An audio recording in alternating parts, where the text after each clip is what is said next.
ሰላም ጤና ይስጥልን በመላው በአምሳዎቹም የአሜሪካ ግዛት ለምትገኙ የኛ ሰው ትውልደ ኢትዮጵያውያን ኤርትራውያን እንዲሁም በተለያየ ዓለም ሆናችሁ ይሄን ዜናና መረጃ በመከታተል ላይ ለምትገኙ ሁሉ በቅድሚያ የከበረ ሰላምታችን በእያላችሁበት የዓለም ጥግ ሁሉ ይድረሳችሁ። በዛሬው የአሜሪካ የኢሚግሬሽን የዜናና የመረጃ ጊዜም ወደ አሜሪካ በስራ በትዳር በዲቪ በቤተሰብ መግባት ለምትፈልጉና እዛው አሜሪካን ሀገር ውስጥ ቀድማችሁ ለገባችሁ በሙሉ የነሐሴ ወር ማለትም ኦገስት 2026 ቪዛ ቡሌቲን ተለቋል።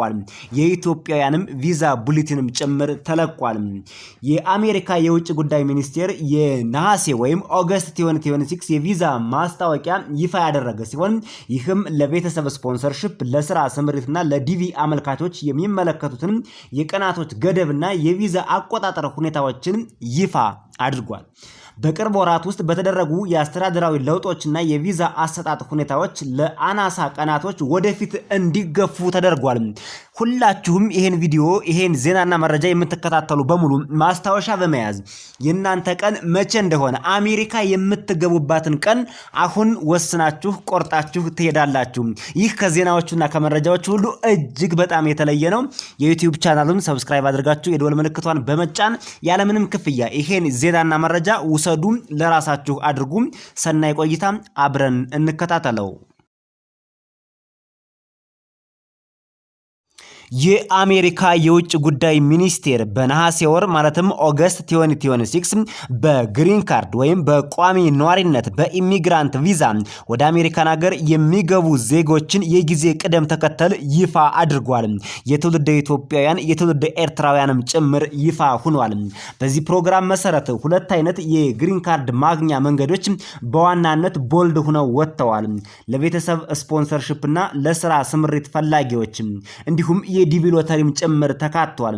ለቤተሰብ ስፖንሰርሺፕ ሁለት አይነት ፕሮግራም ተዘጋጅቷል። ዴት ፎር ፋይሊንግ እና ፋይናል አክሽን ዴት። በቤተሰብ ስፖንሰርሺፕ ወደ አሜሪካን ሀገር መግባት ለምትፈልጉ ሁለቱንም መጠቀም ትችላላችሁ። ለስራ ስምሪት ወይም ኤምፕሎይመንት ቤዝድ ስፖንሰር ወደዚህ ወደ አሜሪካን ሀገር ለምትመጡ ወይም እዚሁ አሜሪካን ሀገር ሆናችሁ አጀስትመንት ኦፍ ስታተስ ለምትጠይቁ ግን ለናንተ ፋይናል አክሽን ዴት ወይም ቻርት ኤ ብቻ ነው መጠቀም የምትችሉት ሲል የአሜሪካ የውጭ ጉዳይ ሚኒስቴር ይፋ አድርጓል። አሁን በቀጥታ በቤተሰብ ስፖንሰር ፋሚሊ ስፖንሰርድ ያ ማለት በቤተሰብ እንግዲህ እናት ልጇን አባት ልጆቹን ወይም እህት ወንድሞቻችሁን ወይም የትዳር አጋሮቻችሁን ወደዚህ ወደ አሜሪካን ሀገር የምታመጡበት ወይም እዚሁ አሜሪካን ሀገር ሆናችሁ ደግሞ አጀስትመንት ኦፍ ስታተስ የምትጠይቁበትን የመጀመሪያውን ክፍል እናቀርበዋለን። ለስራ ስምሪትና ለዲቪ ደግሞ ቀጥሎ የሚቀርብ ይሆናል። አሁን በቀጥታ በቤተሰብ ስፖንሰርነት ወደዚህ ወደ አሜሪካን ሀገር የሚገቡትን ወይም ደግሞ እዚሁ አሜሪካን ሀገር ሆነው በቤተሰብ ስፖንሰርነት አጀስትመንት ኦፍ ስታተስ የሚጠይቁትን የተቀመጠላቸውን የጊዜ ቅደም ተከተል ፕሮግራም ከማቅረባችን በፊት በቤተሰብ ምድብ ውስጥ ያሉትን አራቱን ግሩፖች በዝርዝር ቀድሞ ማብራራት የግድ አስፈላጊ ነው። ይህ ካልተብራራ ቪዛ ቡሌቲን የሚለው ግልጽ ስለማይሆን ማለት ነው። በአንደኛ ምድብ የተቀመጡት እንግዲህ የአሜሪካ ዜጎች ያላገቡ ወንዶችና ሴቶች ልጆች ናቸው። ይህ ቪዛ በየአመቱ 23400 ቪዛዎችን ይዟል። ከአራተኛው ምድብ የሚተርፉ ካሉ ወደ ምድብ 1 ይጨመርላቸዋል ይላል። ምድብ 1 ላይ ነው አሁን የምንገኘው። አሜሪካዊ ዜግነት ያለው ሰው ያላገቡ እድሜያቸው ከ21 ዓመት በታች ወይም በላይ የሆኑ ልጆችን ወደ አሜሪካ ለማስመጣት የሚያመለክትበት ምድብ ኤፍ1 ግሩፕ ይባላል። የአሜሪካ ዜግነት ያለው ሰው ብቻ ነው በኤፍ1 ምድብ ይሄን ማድረግ የሚችለው። ግሪን ካርድ ያላቸው ይሄን ማድረግ አይችሉም። ወይም በቲፒኤስ ላይ በአሳይለም ላይ ያሉ ይሄን ማድረግ አይችሉም ማለት ነው። ወደ አሜሪካን ሀገር የሚያመጧቸው ደግሞ ያላገቡትን ነው። እድሜያቸው ከ21 ዓመት በላይ የሚሆን ከ21 ዓመት በታች ምንም የሚያስጨንቅ ነገር የለም። ዋናኛው ትኩረቱ ግን ያላገቡ መሆን አለባቸው። ለምሳሌ አበበ የአሜሪካ ዜግነት አለው። እድሜው 25 ዓመት የሆነና ያላገባች ሴት ልጅ አለችው ኢትዮጵያ ውስጥ እንበል። አበበ ልጁን ወደ አሜሪካ ለማምጣት በዚህ በኤፍ1 ምድብ ማመልከት ይችላል። አበበ እንዲሁም በተመሳሳይ እዚህ አሜሪካን ሀገር ከ21 ዓመት በታች የሆነች አንዲት ሴት ልጅ አለችው። እንዲሁም ከ21 ዓመት በላይ የሆነ አንድ ወንድ ልጅ አለው። በሆነ አጋጣሚ እዚህ አሜሪካን ሀገር መጥተዋል። ወይ በአሳይለም ሊሆን ይችላል፣ ወይ በቲፒኤስ ሊሆን ይችላል፣ ወይም በሆነ አጋጣሚ በግሪን ካርድ ግን አይደለም የመጡትም። እዚህ አሜሪካን ሀገር ከመጡ በኋላ በግሪን ካርድ አጀስትመንት ኦፍ ስታተስ ጠይቀው የአሜሪካ ቋሚ ነዋሪ እንዲሆኑ ማድረግ ይችላል። ይህ ምድብ 1 ነው። ምድብ 2 በቋሚ ነዋሪነት ማለትም በግሪን ካርድ። ይሄኛው ደግሞ ትንሽ ወረድ ይላል ማለት ነው። በግሪን ካርድ ከዜግነት ወደ ግሪን ካርድ ዝቅ ብሏል የሚኖሩ ሰዎች የትዳር ጓደኞቻቸውን፣ ልጆቻቸውንና ያላገቡ ወንዶችና ሴት ልጆቻቸውን የሚያመጡበት የቪዛ ምድብ ነው ማለት ነው። በዚህ ምድብ ውስጥ እንግዲህ የተካተተው ቋሚ ነዋሪዎች የትዳር ጓደኛና እድሜያቸው ከ21 ዓመት በታች የሆኑትን እንዲሁም ቋሚ ነዋሪዎች እድሜያቸው ከ21 ዓመትና ከዚያ በላይ የሆኑትን ማምጣት ይችላሉ። የመጀመሪያው እድሜያቸው ከ21 ዓመት በታች የሆኑትን ልጆቻቸውን ወደዚህ ወደ አሜሪካን ሀገር የሚያመጡ ከሆነ F2A ምድብ ይባላል። F2B ምድብ ደግሞ እድሜያቸው ከ21 ዓመትና ከዛ በላይ የሆኑትን የሚያመጡበት ነው። በአጠቃላይ 2 ምድብ አለው። በጥቅሉን ስናየው F2 ግሩፕ ይባላል። F2A እና F2B ተብሎ ይለያል ማለት ነው። ለምሳሌ ማርያም የአሜሪካ ግሪን ካርድ ቋሚ ነዋሪ ፍቃድ አላት። ባለቤቷንና የ10 ዓመት ልጇን ወደ አሜሪካ ለማምጣት የምትፈልግ ከሆነ በF2A ምድብ ትስተናገዳለች ይላል የአሜሪካ የውጭ ጉዳይ ሚኒስቴርም። እንዲሁም ዮሐንስ ግሪን ካርድ አለው። እድሜው 23 ዓመት የሆነና ገና ያላገባ ወንድ ልጅ አለው። ልጁን በዚህ F2B ምድብ ማምጣት ይችላል ብሎ አስቀምጧል። ሶስተኛው ምድብ F3 ነው። የአሜሪካ ዜጎች ያገቡ ወንዶችና ሴት ልጆችን የሚያመጡበት ነው። የመጀመሪያው F1 ምድብ አይታችሁት ከሆነ ያላገቡ ነው። በF3 ምድብ ደግሞ ያገቡትን የሚያመጡበት ነው። F4 ደግሞ ጎልማሳ የአሜሪካ ዜጎች ወንድሞችና እህቶቻቸውን የሚያመጡበት ትንሽ ራቅ ይላል ይሄኛው ማለት ነው። ቢያንስ 21 ዓመትና ከዚያ በላይ እድሜ ያለው የአሜሪካ ዜጋ ወንድሞቹን ወይም እህቶቹን ወደ አሜሪካን ሀገር ማምጣት የሚችልበት ነው። ይሄ የትዳር አጋራቸውንም ጭምር ኢትዮጵያ ውስጥ ያለ ወንድሙን ሲያመጣ አግብቶ ከሆነ ሚስቱን ልጆቹንም ጭምር ወደ አሜሪካን ሀገር የሚያመጣበት ይሄ በጣም ሰፊና የተንቦረቀቀ እድል የሚሰጥ እጅግ የሚገርም የቪዛ ምድብ ነው። F4 የሚባለው ምድብ ማለት ነው። ይሄን በሚገባ ከተረዳን በቀጥታ በቤተሰብ ስፖንሰር አድራጊነት ወደ አሜሪካን ሀገር እንዲመጡ የወጣው የቪዛ ቡሌቲን ክፍለ ጊዜ ለኢትዮጵያውያን ለኤርትራውያን ጭምር ያለውን ከፍተን እንመለከታለን ማለት ነው። የስራ ስፖንሰርና የዲቪ ይቀጥላል። አሁንም በድጋሚ አብራችሁን እስከ መጨረሻው ቆዩ። የዩቲዩብ ቻናሉን በመሃል ሰብስክራይብ ማድረግ እንዳትረሱ።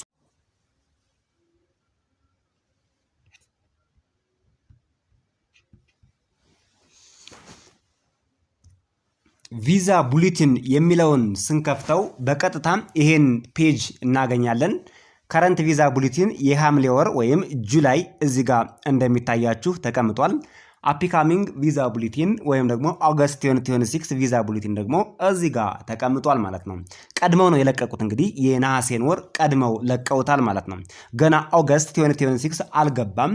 አሁን የምንገኘው ጁላይ 24 2026 ነው። የኦገስትን ቀድመው ለቀውታል። የሐምሌ ደግሞ ተግባራዊ ሆኗል ማለት ነው። ስለዚህ አሁን የሐምሌና የነሐሴን እያወዳደርን እንቀጥላለን፣ ሁለቱንም ማለት ነው። ወደፊት ሂዷል ወይስ አልሄድም? እናንተ ደግሞ ማስታወሻችሁን እየያዛችሁ የእናንተን ፕራዮሪቲ ዴት በማስታወሻ በመያዝ እዚህ ጋር አብራችሁ ኮምፔር በማድረግ ወደ አሜሪካን ሀገር መቼ እንደምትገቡ የተስፋይቱን ምድር አሜሪካን መቼ እንደምትረግጡ ማረጋገጥ ትችላላችሁ። እንዲሁም ቀድማችሁ አሜሪካን ሀገር የገባችሁ ካላችሁ ደግሞ እናንተ መቼ ግሪን ካርድ እንደምታገኙና ማግኘት እንዳለባችሁ በግልጽ ያሳያችኋል። ለግሪን ካርድ መቼ ማመልከት እንዳለባችሁም ፕሮግራም አለው። ቀድማችሁ ለማመልከትም ፕሮግራም አለው። ግሪን ካርዱን ለማግኘትም ለቪዛውም ሌላ ቀጠሮ አለው ማለት ነው። እሱን አብረን እየተከታተልን እናደርጋለን። ይሄው የነሐሴን ወር ጎን በጎን እዚህ ጋር እንደምትመለከቱት ከፍቼዋለሁ። ይሄ ነሐሴ ነው። ይሄኛው ደግሞ የሐምሌ ነው። ቀድሜ የከፈትኩት የሐምሌ ነው። ይሄኛው የነሐሴ ነው ማለት ነው። this is for August and this is for July። F1 ስትመለከቱት እዚህ ጋር ቪዛ ቡሌቲንን ሁልጊዜም ስታነቡ ትውልደ ኢትዮጵያውያን፣ ትውልደ ኤርትራውያን እንዲሁም በመላው ዓለም የምትገኙ አድማጭ ተመልካቾቻችን ይሄን የአሜሪካን ቪዛ ቡሌቲን አንብባችሁ ለመረዳትና ለመተርጎም ሁልጊዜ ማድረግ ያለባችሁ እዚህ ሰንጠረዥ ላይ ሴክሽን ኤ ላይ ማለት ነው። እዚህ ሰንጠረዥ ላይ ፋሚሊ ስፖንሰር ዲልና ቀድመንኛ በእያንዳንዱ በዝርዝር ያብራራ ናቸው እዚህ ጋር ተጠቅሰዋል። F1፣ F2A፣ F2B፣ F3 F4 የሚባሉት ተጠቅሰዋል። ምን ማለት ናቸው፣ በውስጡ ማን ይካተታል የሚለውን ቪዲዮውን ወደፊት ወደኋላ መለስ እያደረጋችሁ መመልከት ነው። ይህን ቪዲዮ ከመጀመሪያው እስከ መጨረሻው እየመላለሳችሁ ደጋግማችሁ በደንብ ካዳመጣችሁት ይሄን መረዳት ለእናንተ ከዚህ በኋላ ቀላል ነው የሚሆነው። 1 ሲደመር 1 ነው የሚሆንላችሁ ማለት ነው። ከዚህ ላይ ኦል ቻርጀቢሊቲ ኤሪያ ኤክሴፕት ዞስ ሊስትድ የሚል አለ። እዚህ ውስጥ ነው ኢትዮጵያውያን፣ ኤርትራውያን፣ ሶማሌዎች፣ ጅቡቲዎች፣ ሱዳኖች የሚገኙት። ይሄን ነው የምትጠቀሙት ማለት ነው። የቻይና ለብቻ ወጥቷል፣ ይሄን አትጠቀሙትም። የህንዶች ለብቻ ወጥቷል፣ ይሄን አትጠቀሙትም። የሜክሲኮ ለብቻ ወጥቷል፣ ይሄን አትጠቀሙትም። የፊሊፒንስ ለብቻ ወጥቷል፣ ይሄን አትጠቀሙትም ማለት ነው። በዚህ መሰረት ኤፍ1 ምድብ ያላችሁ ኤፍ1 ምድብ የሚባሉት እንግዲህ የአሜሪካ ዜግነት ያላቸው ከ21 ዓመት በላይ ወይም ከ21 ዓመት በታች ያሉ ልጆቻቸውን ያላገቡትን ወደ አሜሪካን ሀገር የሚያመጡበት ነው። ይሄ የሐምሌ ወር ነው፣ የጁላይ ነው። ይችን ቀን ታይዋታላችሁ። 01 ፌብራሪ 2018 የሚለው አለ።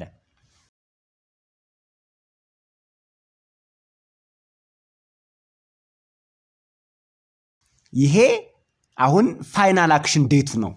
እናንተ እጃችሁ ላይ የያዛችሁት ፕራዮሪቲ ዴታችሁን እዚህ ጋር ስታመሳክሩት ወይም ኮምፔር ስታደርጉት ከዚህ ቀን ወደ ኋላ ከሆነ ዩአር ላኪ በጣም እድለኛ ናችሁ፣ አሜሪካ ልትገቡ ነው ማለት ነው። ከዚህ ቀን ወደፊት ከሆነ ግን ገና አልደረሳችሁም፣ በትዕግስት ጠብቁ።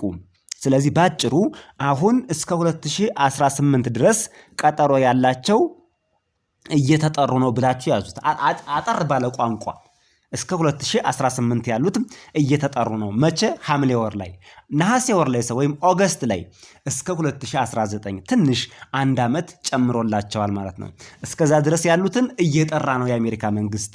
2020 ወይም 2020፣ 2021፣ 2022፣ 2023፣ 2024፣ 2025 እናንተ ገና ናችሁ ማለት ነው። ኤፍ2ኤ ምድብ ያሉት እነዚህ ደግሞ እስከ 01 ጃንዋሪ 25 ድረስ መጥቶ ነበረ ጁላይ ላይ፣ ሐምሌ ላይ። ይሄ በጣም ቀርበዋል። ሪሰንት ነው። ኦልሞስት የ1 ዓመት ብቻ ነው እንጂ የሚቀረው ሁሉንም ለዚህ ያመለከቱትን ሊጠራቸው ትንሽ ነው የቀረው። ወደ ኦገስት ስንመጣ ደግሞ ከረንት ናችሁ፣ እንኳን ደስ ያላችሁ። ኤፍ2ኤ ምድብ ላይ ለምትገኙ ማለት ነው። ኤፍ2ኤ ምድብ ላይ ለምትገኙ ከረንት ናችሁ። ከረንት ያደረጓችሁ ግን ለምንድን ነው ብትሉኝ፣ ለግሪን ካርዱ ሳይሆን ለግሪን ካርድ ለማመልከት ይችን እዩዋት። ከዚህ ላይ ዴት ፎር ፋይሊንግ የምትላለች። ዴት ፎር ፋይሊንግ ላይ አልፈን ስለሄድን ነው ማለት ነው። ፋይናል አክሽን ዴት እዛው ኤ ላይ ልመልሳችሁና ፋይናል አክሽን ዴቱን ግን ስናየው ይሄም ኦልሞስት ከረንት ማለት ይቻላል። 22 ጁላይ 2026 እንዴት ደስ ይላል መሰላችሁ። ያው ነው የፋይናል አክሽን ዴቱም የዴት ኦፍ ፋይሊንጉም አንድ አይነት ነው። በዚህ ምድብ ያላችሁ በድጋሜ እንኳን ደስ ያላችሁ። ይሄው 22 ጁላይ 2026 እስከ ያዝነው ወር እስከ ሐምሌ 22 ድረስ ያመለከታችሁ በሙሉ አሜሪካን ሀገር ትገባላችሁ። ኦልሞስት ወረፋ የለም፣ ደርሷችኋል። ኮንግራጁሌሽን።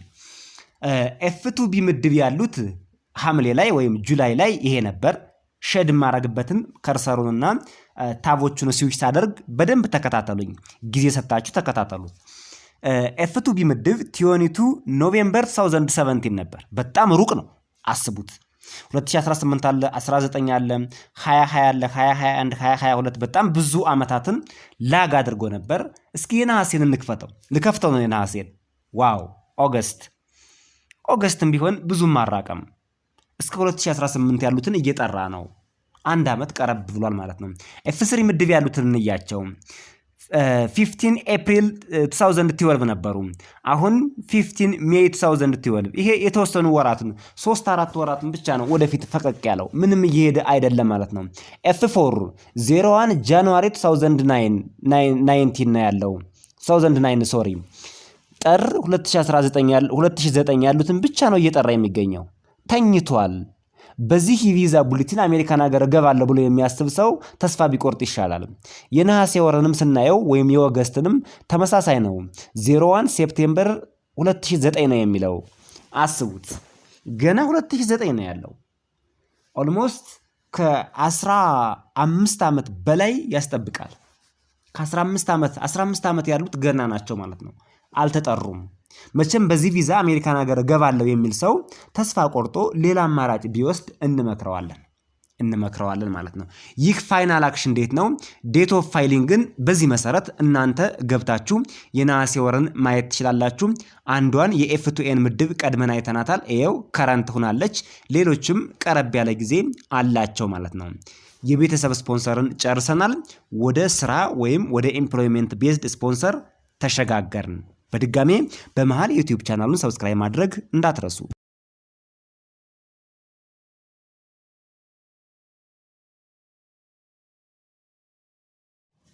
አሁን ደግሞ ቀጥሎ የምናየው እንግዲህ በቤተሰብ እናት ልጆቿን፣ ሚስት ባሉን፣ እህት ወንድሞቻችሁን በዝምድና በሚለው ማምጣት ካልቻላችሁ በስራ አሜሪካን ሀገር መግባት ይቻላል። እሱ ኤምፕሎይመንት ቤዝድ ስፖንሰርሺፕ እየተባለ ይጠራል። በዚህ ምድብ እንግዲህ ቀድመን የምናያቸው ነጥቦች አሉ። አሁንም ሰንጠረዡን ከፍተን ከማየታችን በፊት እያንዳንዱን ምድብ ልንገራችሁ። ምድብ 1 የሚባሉት ቀዳሚ ሰራተኞች ናቸው። ከአጠቃላይ የስራ ቪዛ ድልድል 28%ን የያዘው ይሄኛው ክፍል ነው። 28%ን ይዟል። ይህ ምድብ ከፍተኛ ችሎታ ላላቸው ወይም ዓለም አቀፍ እውቅና ላላቸው ሰዎች የሚሰጥ ብቻ ነው። በሳይንስ፣ በትምህርት፣ በስነ ጥበብ፣ በንግድ ወይም በስፖርት በጣም ኤክስትራ ኦርዲናሪ ልዩ ችሎታ ያላቸውን አሜሪካ ትፈልጋለች። ዓለም አቀፍ ድንበር ተሻጋሪ ኩባንያዎችና ስራ አስኪያጆች ወይም ስራ አስፈጻሚዎች፣ የዓለም ጤና ድርጅት፣ የዓለም የገንዘብ ሚኒስቴር፣ የተባበሩት መንግስታት ድርጅት ዋና ኃላፊ ሰራተኞች፣ እነዚህ ናቸው ወደ አሜሪካን ሀገር የሚገቡበት ምድብ ነው። ለምሳሌ ዶክተር ከበደ በዓለም አቀፍ ደረጃ በሕክምና ምርምር እጅግ ተወዳጅ የሆነና የታወቀ ስኬት ያስመዘገበ ሳይንቲስት ነው። በአሜሪካ የሚገኝ አንድ ታዋቂ ተቋም ሊቀጥረው ሲፈልግ በዚህ አንደኛ ምድብ ቪዛ ማመልከት ይችላል ማለት ነው። ምድብ 2 ሁለተኛ ምድብ ይባላል። የላቀ ዲግሪ ያላቸው ባለሙያዎች ወይም ልዩ ችሎታ ያላቸው ሰዎች ናቸው። እነዚህ እንግዲህ ማስተርስ ዲግሪ ያላቸው ወይም ዶክተሬት ፒኤችዲ ዲግሪ ያላቸው ባለሙያዎች ወይም በስራ መስካቸው ከወትሮው የተለየ ልዩ ችሎታ ኤክስትራ ወይም ኤክሴፕሽናል አቢሊቲ ያላቸው ሰዎች የሚጠቀሙበት ነው። ዲግሪ ፒኤችዲ እንኳን ባይኖር ልዩ እውቀት ያለው ይገባል። ለምሳሌ ሄለን የማስተርስ ዲግሪ በኮምፒውተር ሳይንስ ያላት ሶፍትዌር ኢንጂነር ናት እና በዘርፉ የብዙ ዓመታት ልምድ አላት። በአሜሪካ ውስጥ የሚገኝ የቴክኖሎጂ ኩባንያ ስራ ሊቀጥራት ሲፈልግ በዚህ ሁለተኛ ምድብ ማመልከት ትችላለች ማለት ነው። ሶስተኛ ምድብ የሰለጠኑ ሰራተኞች፣ ባለሙያዎችና ሌሎች ሰራተኞች። እነዚህ ደግሞ ስኪልድ ወርከርስ የሚባሉት የጋራጅ ባለሙያ፣ የጣውላ ቤት ባለሙያ ሊሆን ይችላል፣ የሰለጠነ ሸፍ ሊሆን ይችላል፣ ወይም ደግሞ ግንበኛ ሊሆን ይችላል፣ አይታወቅም። እናም የባችለር ዲግሪ ያላቸው ባለሙያዎች መሆን ግን ይጠበቅባቸዋል። በዚህኛው ምድብ እነሱን ያካትታል። ቢያንስ ለ2 ዓመት የስራ ልምድ ወይም ስልጠና ያላቸው የሰለጠኑ ሰራተኞችም ይቻላል፣ ከዲግሪ በተጨማሪ ማለት ነው። እንዲሁም አነስተኛ ስልጠና የሚጠይቁ እነዚህ ቮኬሽናል ትሬኒንግ ያላቸው እነሱም ለምሳሌ የኤሌክትሪክ መስመር ዝርጋታ ብቻ የሚችል የሰለጠነ፣ የኔትወርክ ስራ የሚችል የሰለጠነ፣ እነዚህን ያካትታል። ለምሳሌ ዓለሙ የባችለር ዲግሪ በሂሳብ አያያዝ ያለውና በሂሳብ ባለሙያነት ለብዙ ዓመታት የሰራ ሰው ነው። አሜሪካ ውስጥ ያለ ድርጅት ሊቀጥረው ሲፈልግ በዚህ ሶስተኛ ምድብ ማመልከት ይችላል ማለት ነው። አራተኛ ምድብ የተወሰኑ ልዩ ስደተኞችን ያካትታል። ይህ ምድብ ሃይማኖታዊ አገልጋዮችም፣ የተወሰኑ የዩናይትድ ስቴትስ መንግስት ሰራተኞችና በልዩ ሁኔታ ልዩ ኬዝ ያላቸውን ሰዎች የሚቀበልበት የቪዛ አይነቶች ነው ማለት ነው። ፓስተሮች፣ ቄሶች፣ ሼኮች በዚህ መግባት ይችላሉ ይላል። አምስተኛ ምድብ የስራ ስምሪት መፍጠር ነው። በአሜሪካን ሀገር ውስጥ የስራ እድል እንዲፈጥሩ የተዘጋጁ ለነሱ የሚሆን የቪዛ አይነት ነው። በአሜሪካ ውስጥ ከፍተኛ ገንዘብ በማፍሰስ ኢንቨስት በማድረግ በአጠቃላይ ኢንቨስት አድርገው ለሚሰሩ ለነሱ የሚደረግ ነው። ማብራሪያው ከገባን በቀጥታ ሰንጠረዡን እንከፍተዋለን።